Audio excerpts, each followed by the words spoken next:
Fala, meu bom, beleza? Como é que vai, meu querido? É o seguinte, os ouvintes do meu canal, eu tava olhando aí nos relacionados, eles são inscritos desse canal aqui, ó, Matheus Tibúrcio, Sic et Non, que é um canal sobre cultura, filosofia e outras coisas mais. Deixa eu ver o que diz aqui. É, cultura, filosofia e outras coisas mais, né? Eu tinha olhado o canal desse maluco aqui e eu tinha achado ele extremamente cringe, assim, achava muito cringe mesmo, assim.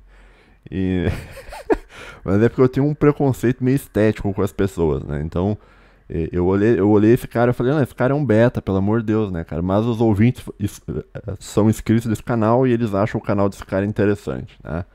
Vamos dar uma assistida, né?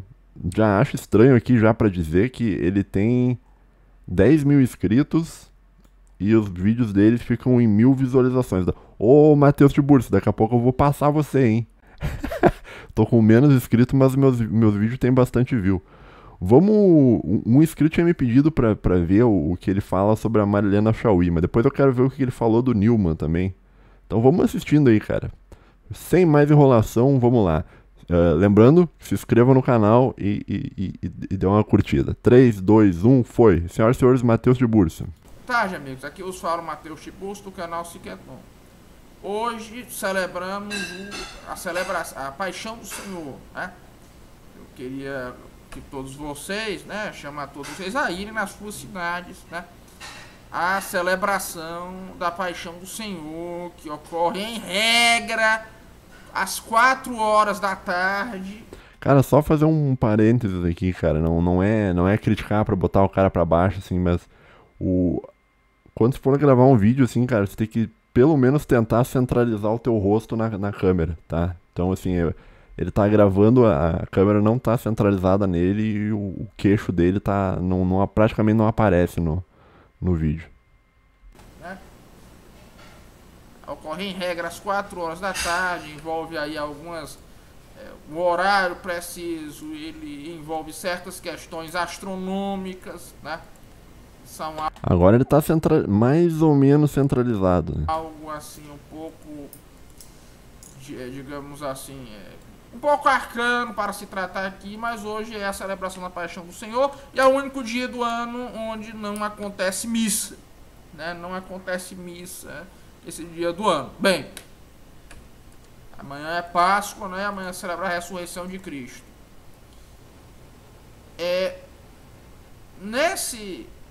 Ok, me parece um canal religioso, isso é um bom sinal.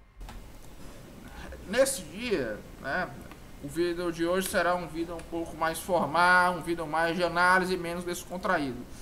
Bem, uma pessoa, eu mencionei elogiosamente, né, em uma live, um Tiburcio Responde.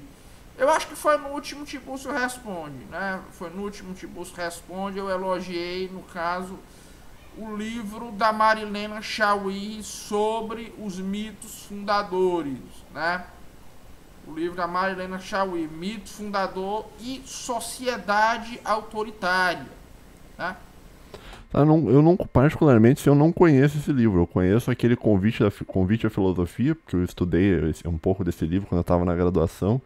E eu li um pedaço do trabalho dela sobre o Leibniz também. No caso, que é um livro que eu não me recordo bem quando ele saiu, mas que, ao meu ver, foi o melhor livro já publicado sobre os mitos fundadores do Brasil. Por questão da natureza, da história dos mitos fundadores do Brasil e a meta-história que lhes é atribuída, né? Mas no caso, ela identifica algo do qual ela não partilha. E eu considero que esse livro é a maior contribuição da Marilena Chauí para a intelectualidade. Aí o pessoal me pergunta, Matheus, mas o que é que você acha da Marilena Chauí? Bem,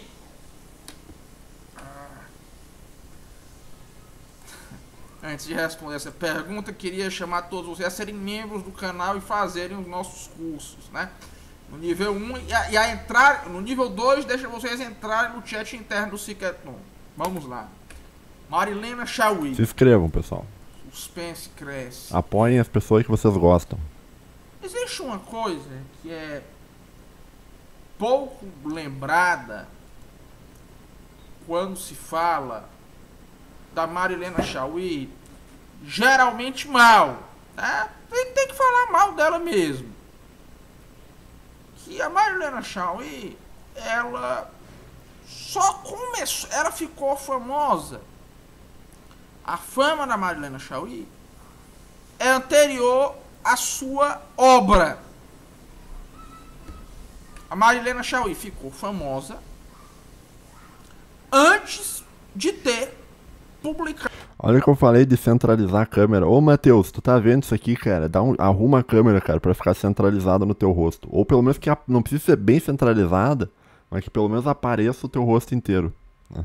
Às vezes eu erro isso também, às vezes eu me corto um pedaço do rosto, mas assim do jeito que tá, cara, fica estranho, cara. Quase qualquer coisa.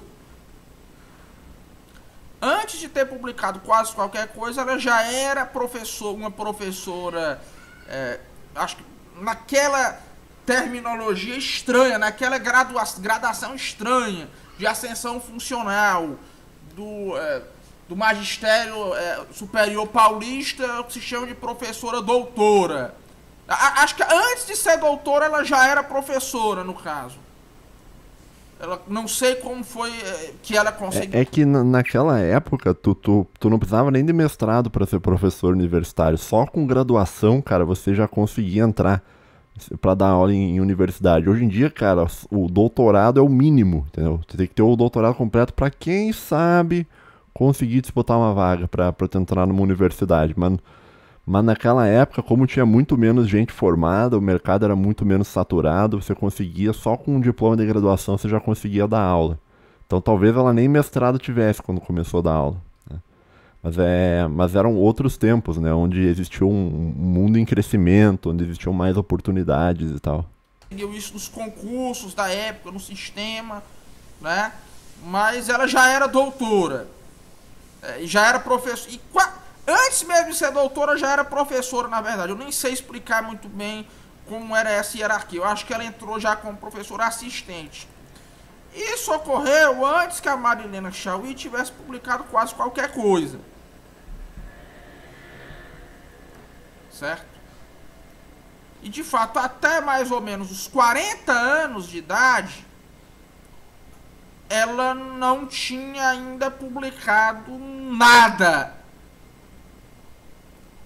Ou quase nada. Muito alto aqui, cara, tá me dando ouvido. Já era supostamente a grande promessa da intelectualidade brasileira de esquerda e a grande promessa da filosofia brasileira de esquerda, a USP, né? E diga-se de passagem, a USP é um modelo... Isso aí é só um parênteses, tá? A USP ela foi criada em cima da filosofia francesa. Então veio as pessoas da França e criaram a USP. Daí a USP serve de modelo para as principais federais do... Tipo assim, a Federal de Porto Alegre, Federal de Florianópolis, né? Federal lá do Paraná. Então, os franceses criaram no Brasil a USP. E a USP espalhou essa filosofia francesa nas outras universidades, né? Pro meu caso, pra minha felicidade, eu sou um cara do interior do Rio Grande do Sul, então eu não fui infectado por essa filosofia francesa que se espalhou pelo Brasil, né? Sem ter publicado nada. O que é muito estranho vindo de uma instituição onde já havia uma obsessão absurda pela análise estruturalista que vem de texto filosófico, que vem de Marcial Guerroux e Victor Goldschmidt, né? Esse pessoal que inclusive tinham lecionado lá no passado, que tinham sido professores da Marilena. É estranho isso, né? A tese de doutorado dela, que ela escreveu para obter a ascensão funcional, nunca foi publicada até hoje. Uma tese que eu acho que tem o nome Introdução à Leitura de Spinoza, mas o nome não importa porque ela nunca foi publicada até o presente momento. A tese de doutorado, não. E as primeiras publicações da Marilena Chaui acontecem quando ela já tem mais de 40, quase 40 anos. E aí ela começa a publicar muitos artigos, né? Uma quantidade, muitos não, alguns artigos e alguns livros, né? Os livros dela vão se publicando cada vez mais rapidamente, certo? Os livros vão se publicando cada vez mais rapidamente naquela coleção esquerdista, o que é, eu acho que a primeira, não, a segunda publicação dela tem um livro anterior sobre o integralismo, né? Que esse livro eu não li. Eu não li esse livro. Não sei do que é que fala, né? Mas o segundo é aquele, o que é ideologia? Aí ela publica alguns outros livros que são comentários menores sobre Spinoza, sobre Lavoisier. Tem um livro dela sobre Lavoisier, uma tradução dela do Lavoisier que é comentada. Ela faz traduções muito boas, por sinal, de Merleau-Ponty, de Spinoza, mas nisso aí ela já era há muito tempo uma intelectual pública brasileira, né? Muito antes de qualquer obra. Como ela conseguiu isso? Talvez pela ajuda do PT, talvez tenha ajudado o fato de que ela era uma mulher muito bonita. Dizem que era. Eu nunca vi essas fotos, né? Já procurei, nunca encontrei, né? Vamos ver, vamos ver. Vamos lá. Marilena Chaui, jovem. Imagens. Tem aqui uma foto dela jovem aqui, ó. Acho que eu tô na frente da... Acho que eu tô na frente aqui. Meu webcam tá na frente. Ó, esta seria ela jovem. Bonito, bonito. Não, bem ajeitado, bem ajeitado. Aqui uma foto dela jovem, mas não tão jovem, em 8 de novembro de 88. 88 foi o ano que eu nasci, né? Que ela é um pouco mais jovem.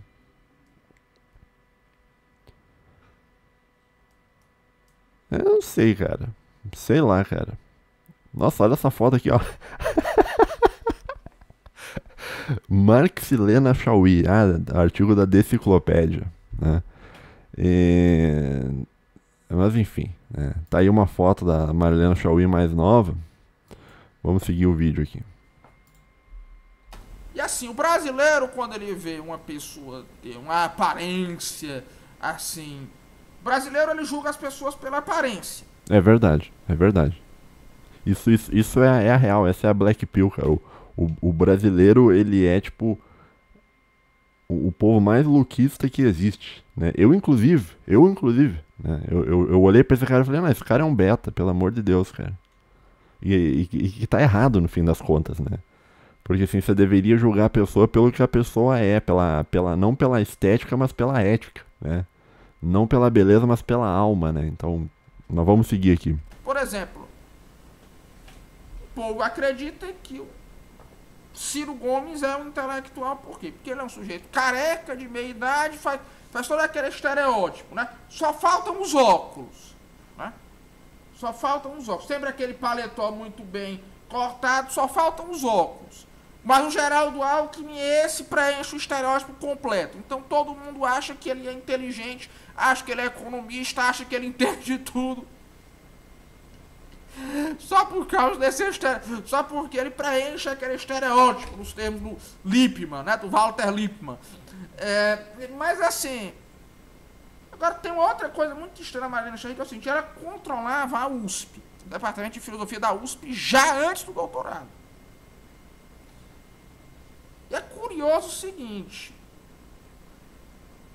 o regime militar, pelo ato institucional número 5, aposentou compulsoriamente quase todo o corpo docente da USP, excetuando poucas pessoas, entre elas a Marilena Chaui, que era de longe a pessoa mais radical lá dentro. aposentaram compulsoriamente muita gente que de longe era menos radical que a Marilena. Como o Fernando Henrique, por exemplo. Fernando Henrique Cardoso. E você tem... Fernando Henrique, só fazer um parênteses aqui, ele falava que ele ouviu que ele estava aposentado pelo rádio, quando ele estava dentro de um Fusca dele, indo para trabalhar, ele ouviu que no rádio que o nome dele que ele tinha sido aposentado. Daí ele voltou para casa. Teve uma radical filosófica no comando de um dos poucos departamentos de filosofia do Brasil. Isso aí, ela ainda por cima era incensada por todos os jornais, né? Pela Folha, pelo Estadão. Isso é uma boa explicação para a ascensão dela quanto à fama.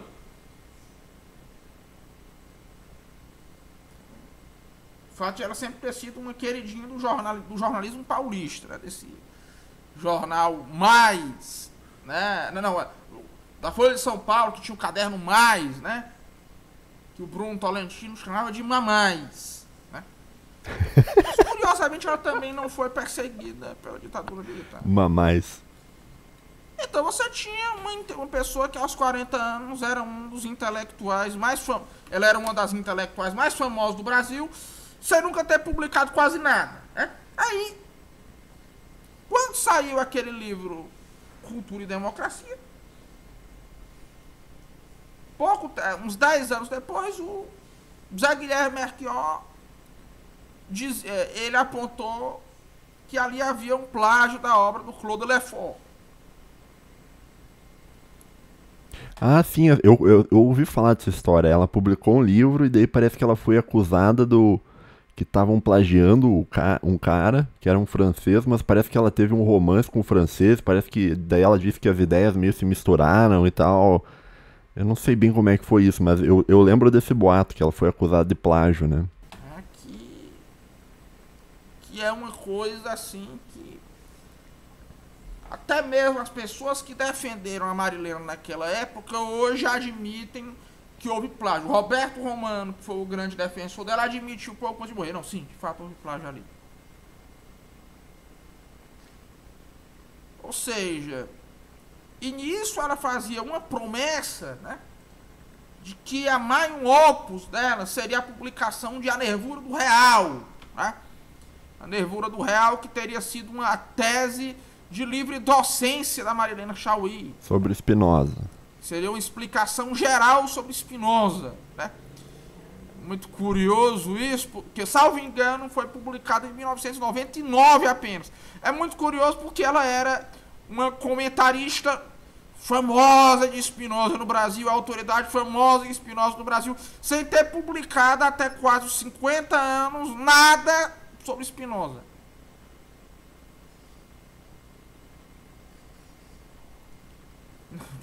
Não tinha publicado até os 90 anos nada quase sobre Spinoza. 90 não, até os 50 anos, perdão, né? Até os anos 90, até os 50 anos, ela não tinha publicado quase nada sobre Spinoza. Aí, você vê o seguinte.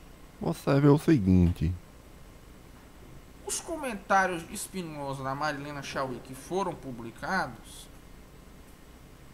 são de alta qualidade, sim, quanto à pesquisa e quanto à erudição. Mas muitas vezes eles são comentários muito estranhos, que parecem convergir muitas vezes para uma pauta moral. Parecem convergir para uma pauta de hedonismo total, de epicurismo total, né? Sabe que eu também tive essa impressão, cara, quando eu tava lendo o Spinoza. Tipo, eu tive a impressão que tu acaba caindo num materialismo puro, num hedonismo mesmo, cara. É interessante eu ouvir isso dele, porque parece que então não sou só eu que penso desse modo, então. uma coisa muito estranha, porque em outros lugares, e até mesmo revolucionária, né? Um Spinoza revolucionário, que é algo contraintuitivo, porque a interpretação predominante de Spinoza em muitos países do mundo. Essa parte do Spinoza ser revolucionário, isso aí ela tirou da bunda dela, cara. Isso aí não sei isso aí não me parece ter muita correspondência com o que era de fato o trabalho do Spinoza. Talvez seja uma interpretação dela sobre o trabalho do Spinoza. Especialmente a França, é de que ele é um filósofo neo-estoico e conformista, né? Quanto à filosofia prática dele. Toda a obra da Marilena Chauí que foi publicada, em grande parte, é uma análise bem marcusiana. Se vocês forem ver bem, tem um traço marcusiano muito forte, em questão de repressão sexual, de liberação sexual, de parafilia sexual, isso aí. Inclusive, eu já li um artigo da Marilena Chauí, em que ela fala o seguinte, é sobre aborto, né? Eu não preciso dizer o que é que ela defende nesse artigo, mas ela fala o seguinte, o aborto ele precisa ser liberado, porque uma das consequências da não legalização do aborto é que vai ficar cada vez mais comum, vai ser cada vez mais comum o sadomasoquismo.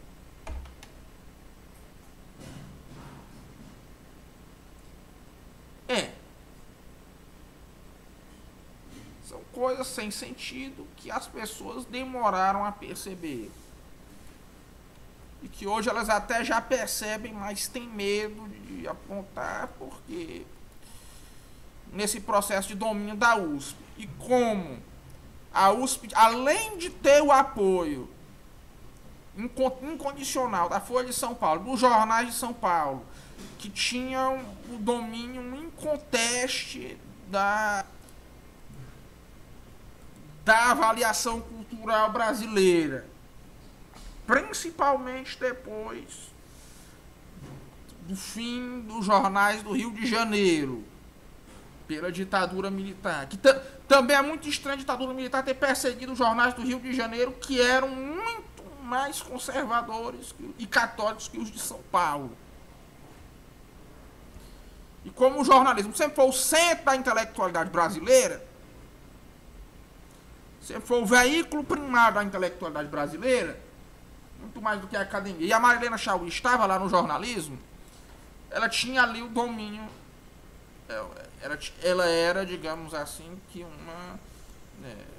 estava em uma situação, em uma posição de domínio, de uma hegemonia biônica sobre a filosofia brasileira, um controle hegemônico biônico. E para mais avacalhar, a ditadura militar ela fez uma coisa que é pouco lembrada. Existem pouquíssimos estudos quanto a isso, que é a reforma da pós-graduação, ou seja, o doutorado, o mestrado tinham que ser algo regulamentado pelo MEC, pela CAPES, por todos esses organismos. E o único lugar quase no Brasil onde tinha mestrado e doutorado era a USP. Então todo mundo tinha que ir para lá e fazer doutorado, geralmente com a Marilena. Daí é aquilo que eu falei, né? As pessoas iam pra lá, pra USP, faziam doutorado e daí abriam outras universidades ao longo do Brasil. Foi assim que toda a filosofia, o grosso da filosofia da academia brasileira, ela tem uma influência francesa, porque os franceses criaram a USP, e a USP era um dos únicos lugares que tinha mestres e doutores, e a USP formou os mestres e doutores que depois se espalharam pelo Brasil, pelas principais universidades das capitais do Brasil, né? Porque em um certo momento ela era a única pessoa que tinha um doutorado lá e a única que poderia ser orientadora de doutorado.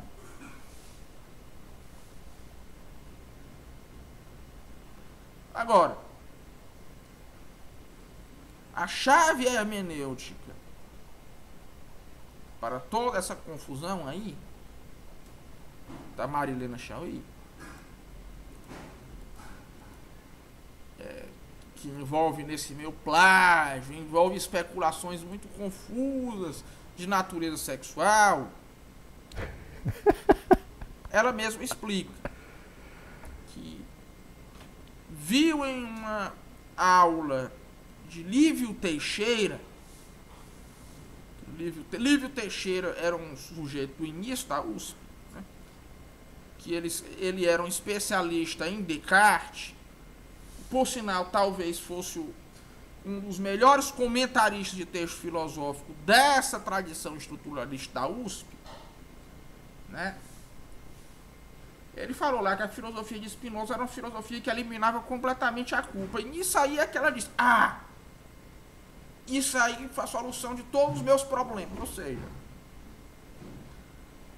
a obra da Marilena Chaui é pouco mais que um projeto de racionalização do vício.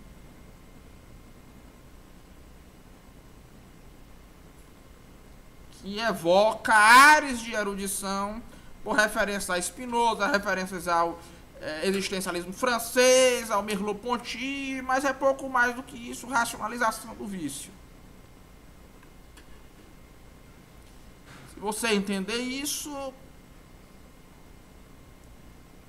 os maiores problemas desaparecem, né? E você entende o que tem para entender dessa figura que é uma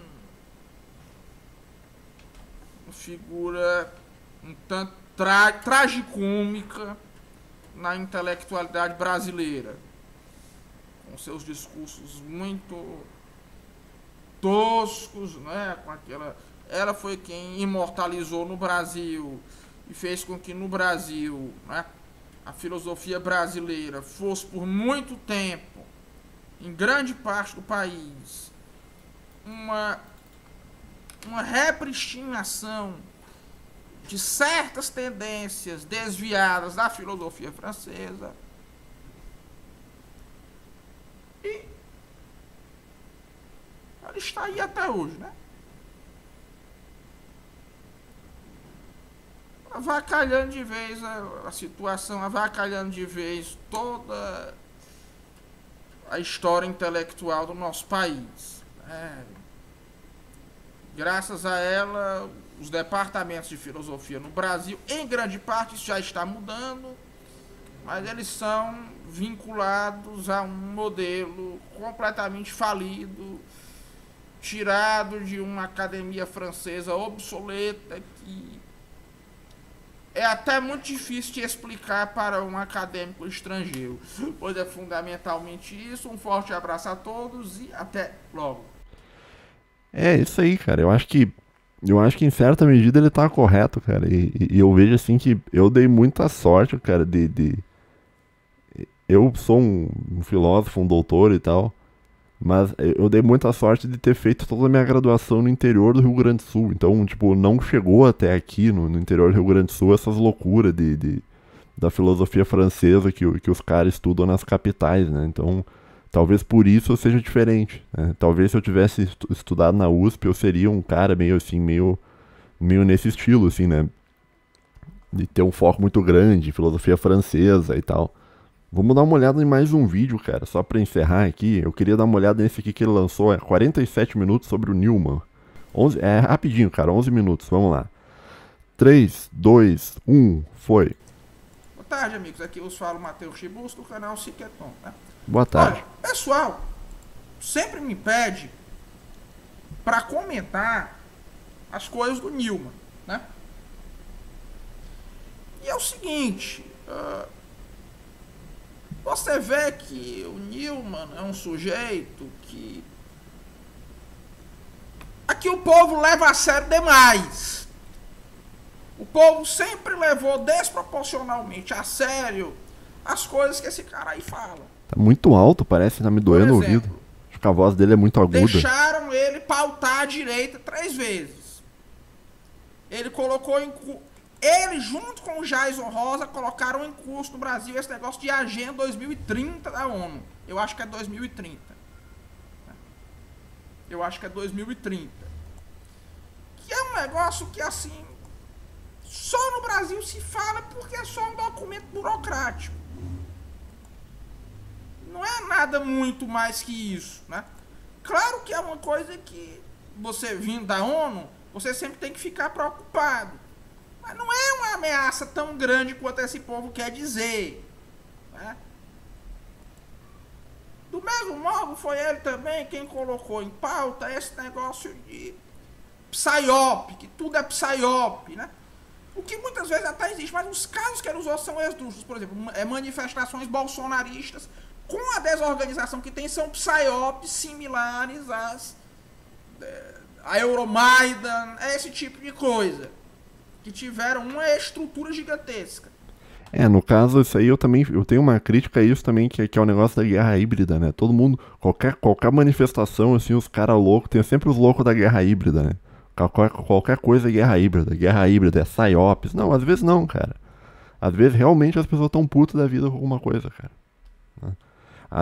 Existe dentro da sociedade brasileira e do mundial um certo grau de espontaneidade, que muitas vezes pode ser instrumentalizado a favor de grandes corporações, né? Mas entenda assim que nem toda manifestação ela é uma manifestação, nem toda manifestação é psyops, nem toda manifestação é guerra híbrida, tá? Não vai nisso, cara. E também foi ele quem colocou em pauta no Brasil esse negócio de programação preditiva, né? Que na cultura tem coisas que são para moldar muito lentamente o imaginário da pessoa para elas aceitarem um plano diabólico que vai ser implementado em um determinado momento. Isso até existe. Se chama Rede Globo. Mas o que existe muitas vezes é a influência literária.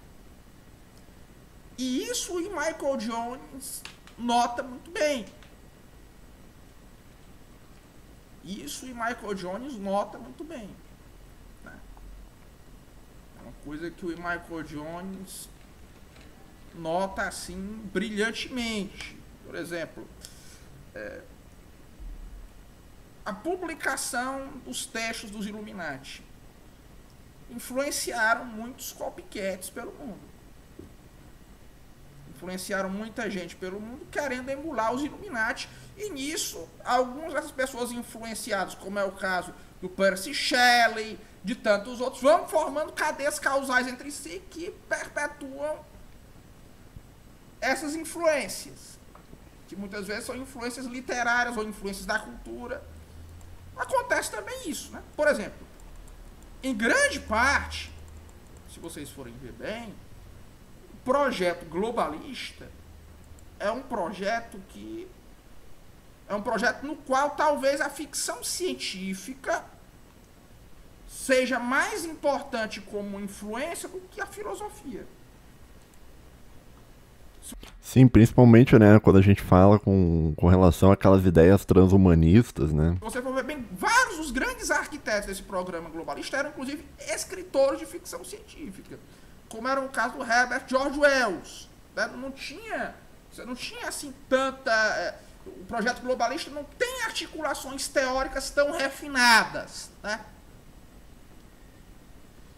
A coisa mais próxima de uma articulação... Você tem alguns projetos de como funcionaria o Estado Mundial, né? Que é como é o caso do Otfried Hoefer. Você tem algumas tentativas de argumentação a partir de uma ética global, né? Que é algo que, por exemplo, é defendido pelo Kwame Appiah, pelo Amartya Sen, mas que são coisas que não são de tão alto nível assim. Em grande parte...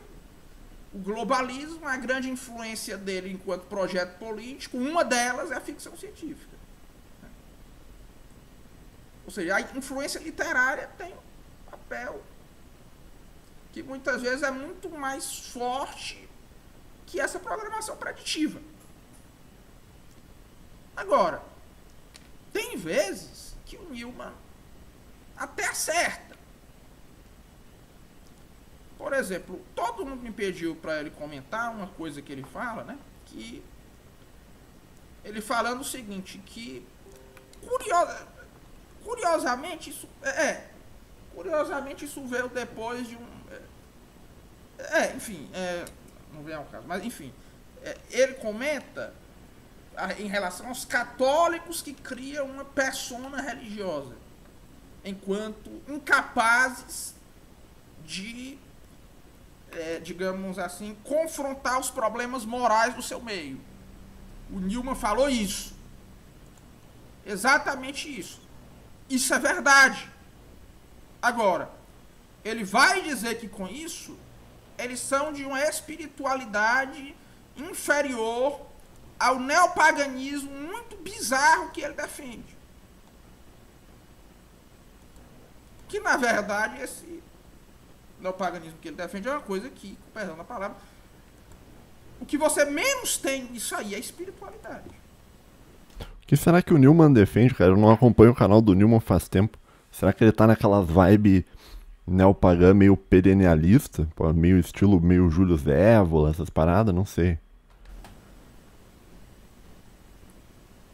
E veja que os setores do neopaganismo com os quais ele mexe são, por exemplo, o paganismo nórdico, que é um dos mais esdrúxulos, que é associado a sacrifícios humanos, né? Que você tem lá deuses zoófilos, inclusive, né?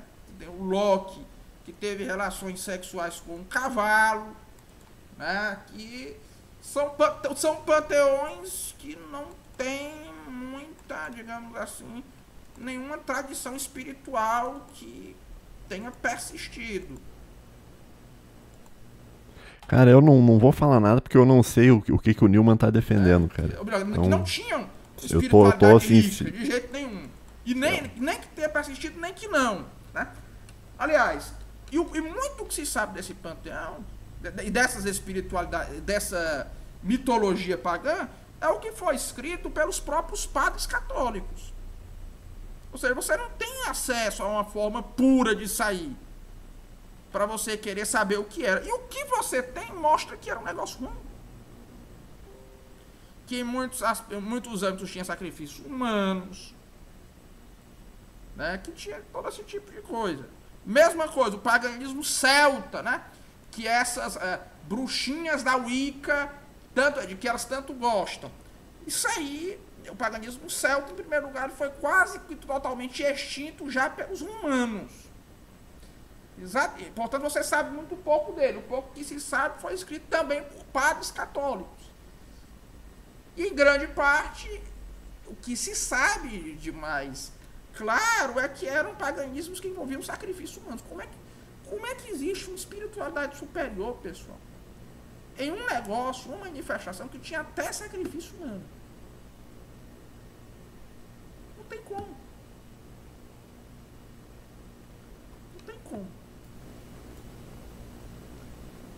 E esse sujeito, parece que ele está falando, né, de um negócio chamado astroteologia. Que essa astroteologia parece que ele quer, ele acha, ele na cabeça dele, assim como na maioria desses neopagãos, né, querem fazer o atraso de ele que parece que tem consciência do Logos. Ele tem consciência de que o Logos esteve na história. Ele afirma que o Logos esteve na história, quer voltar às religiões cosmológicas. Quer voltar às religiões das estações do ano, das estrelas, né? Com tudo que se descobriu já que vai contra isso aí. E que, uma vez que o Logos entra na história, isso aí não tem mais vez como explicação última da divindade. É importante para alguém querer entender como se deu a origem do simbolismo religioso, né, das várias experiências simbólicas, como fez o Eric Fegel, muito bem. Isso é importante. Esse estudo cosmológico é importante. Esse estudo dos símbolos cosmológicos é importante. Isso está em tudo, inclusive em muitos pontos do cristianismo.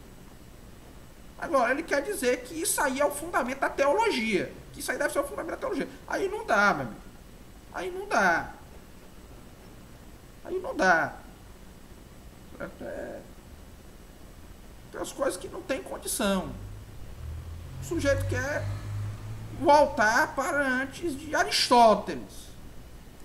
Assim, não, parece que o paganismo... E, aliás, ele não gosta nem da tradição da filosofia grega. Ou seja, parece que o que ele quer mesmo são as expressões mais primitivas. Ele acha que essas expressões mais primitivas do ser humano são uma manifestação de espiritualidade superior, com todo o caos, com toda a degeneração que você tinha aí nesse meio.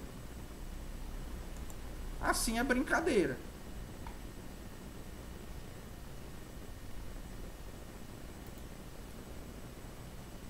E olha, você querer ver grande espiritualidade no neopaganismo não faz sentido nenhum. O neopaganismo, ele é o quê? Ele é principalmente uma religião, uma religiosidade biônica para coexistir ou afirmar uma série de vícios morais modernos. E coexiste com certos vícios morais modernos que os reafirma. E é isso. Então esse aí foi o Matheus Tiburcio. Do canal Cicatron, né? O pessoal estava comentando. Então esse aí é o senhor Matheus Tiburcio, tá? Assisti o canal dele aqui, gostei até do... Esse vídeo do Newman, na real, eu não entendi porque eu não sei o que o Newman defende, tá? Em termos de religiosidade e tal. Então, não posso opinar muito, mas gostei do vídeo dele, da Marilena Chauí. Eu achei interessante os pontos que ele levanta. Muitas coisas eu já pensava também sobre isso, e o que é interessante porque eu reforço o meu pensamento, porque quando você percebe que você não é a única pessoa que está pensando sobre um certo assunto, isso é algo, no fundo, talvez até bom, né? Em certa medida, né? Contanto que seja algo correto. E... tá aí o canal do Matheus Tiburcio. Se inscrevam no canal dele, tá?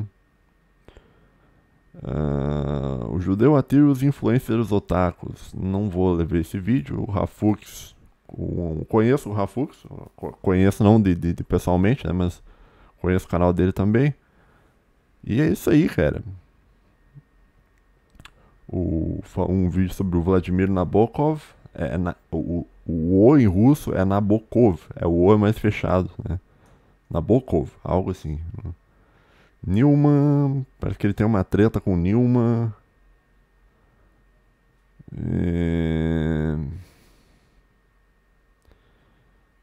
E é esse aí, cara, o Matheus Tiburcio. Farinado Vilas Boas, eixo russo-chinês. Farinado Vilas Boas e o bloco russo-chinês, Exército Brasileiro. Tá. Vamos dar uma olhada, vamos mais um. 7 minutos, cara. Vamos ver o que ele acha do melancia mor brasileiro aqui. Tá baixo o áudio dele, cara. Recentemente, o Ícaro Coelho Martins me chamou a atenção para a existência de um livro de entrevistas. Tá muito baixinho o áudio dele, cara. De teor autobiográfico. Nesse vídeo. Pelo General Vilas Boas, com o título Conversa com o Comandante. General Vilas Boas foi comandante do Exército Brasileiro e diretor do Gabinete de Segurança Institucional no governo Jair Bolsonaro.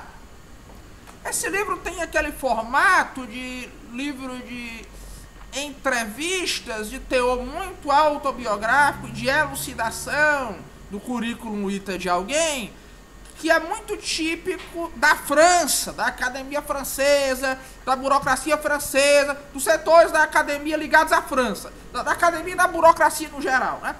Uma entrevista com um sujeito muito importante quando ele está prestes a se aposentar, certo? Sempre fazem isso na França. E é bem nesse estilo que é esse livro. E o Vilas Boas, ele...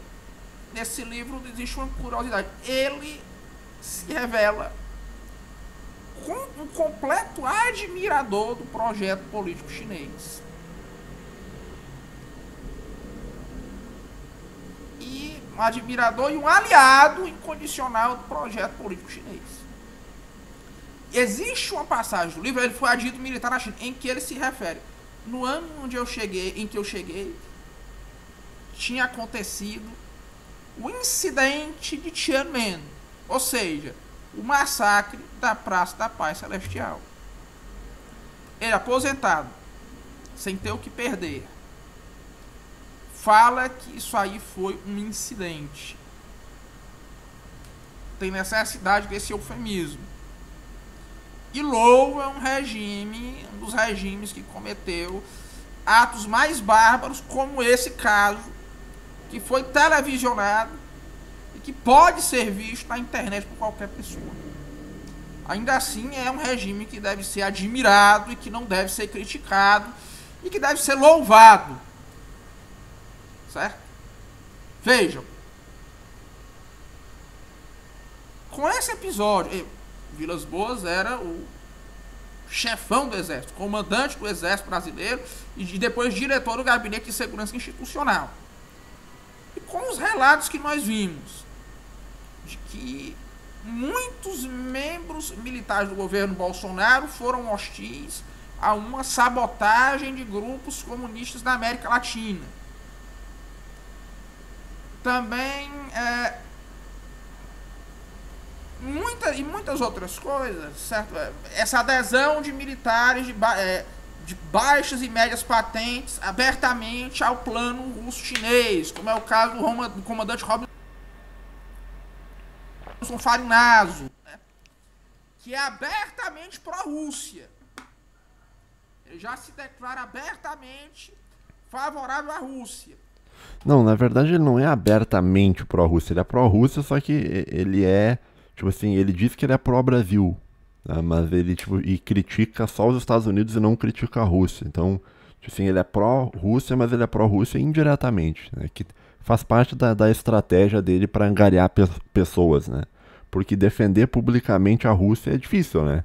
É difícil você defender um país que você fala mal do governo e tá envenenado, né? É difícil, né? Então, ele tem toda uma estratégia, né, para defender o modelo russo, né, que é uma estratégia indireta, né? Mas enfim. Favorável à China. Ele não tem mais nem aquela tentativa de dar uma análise técnica positivista imparcial. Ele já admite que esse é o lado dele. Parece-nos muito claro que os militares do Brasil constituem comunidade de ação, um braço da influência russo-chinesa no Brasil. Isso é algo que eu já dizia ser o caso há muito tempo. Por exemplo, porque já havia muitos sinais nesse sentido.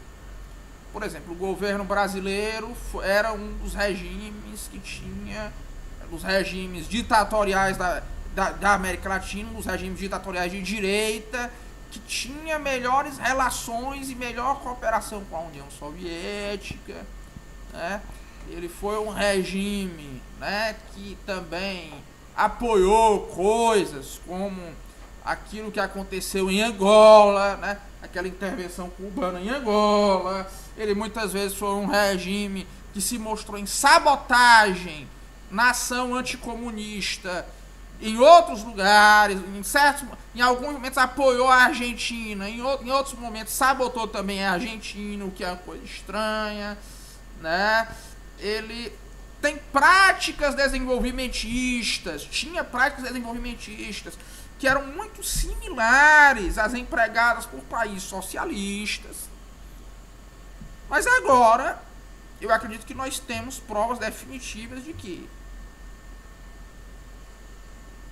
essa simpatia entre setores nacionalistas fiduciários do exército e o bloco russo-chinês tornou-se com o tempo algo cada vez mais forte. Tornou-se com o tempo uma tendência cada vez mais forte e cada vez mais predominante, não apenas entre a alta hierarquia, mas também no meio da média hierarquia, certo? Acho que nesse momento não se pode dizer o mesmo da das baixas patentes, mas isso está longe de ser algo incomum entre os militares de alta e média patente E eu diria que é muito majoritária até essa visão. E o resultado é o seguinte: a direita brasileira deve deixar imediatamente de contar com qualquer ajuda militar, ou com qualquer ideia de que os militares seriam uma espécie de reserva moral Tá ruim, acho que. da nação brasileira. Não são. De jeito nenhum. Certo? É, acho que. Claro que existem pessoas decentes, Travando aqui. mas projetos militares.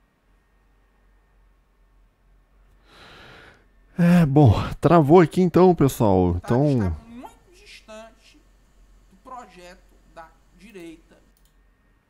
Deixa eu baixar a resolução, vamos ver.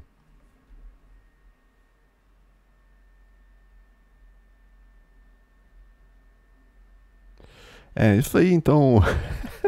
Então fui forçado a interromper o vídeo pela minha internet que parou, ou não sei se é um problema no YouTube, você tá vendo aí o que tá acontecendo. Então, mas esse é o canal do Matheus Tiburcio, pessoal. Pros ouvintes aí que queriam que eu assistisse o canal dele, tá aí. Até achei melhor do que eu imaginava que fosse, tá? Eu achei que ia ser muito cringe, né? E eu vou além. Mas talvez pela Está consideração muito estética, distante né? do projeto do Logos, da causa do Logos. Esse vídeo dele ficou muito ruim o áudio, muito baixo o áudio, né? Mas é isso aí, pessoal. Matheus Tiburcio, se inscrevam lá no... se inscrevam aqui, ó. O interessante é que o Farinado chama os comunistas de nacionalistas. Tem algo mais internacionalista que o comunismo? É, mas no caso, tem o comunismo antigo era internacionalista. O comunismo moderno, ele tem aquela ideia de multipolaridade, né? Então, por isso que o Farinado ele tá se referindo ao comunismo moderno quando ele tava falando sobre isso. Bom, mas enfim, vamos... Cara, minha internet tá bem louca hoje, cara. Ótimo ponto, um abraço. Assim. Tá bom, então, se o Matheus estiver vindo aí, vendo esse vídeo aqui, um abraço pra você, cara. Fique bem, gostei do seu canal, achei teu canal bacana. Só achei que você tinha que cuidar um pouco mais da estética, bicho. Centralizar talvez a câmera, botar uma luz atrás onde você tá falando, alguma coisa assim precisaria ser feita, tá? Mas é isso aí. Quem assistiu até aqui, quiser deixar um comentário, pode deixar um comentário, eu leio todos os comentários. Se inscreva no canal se você não for inscrito, deixa um like no canal se você ainda não deixou. E um abraço, valeu, falou e tchau, tchau.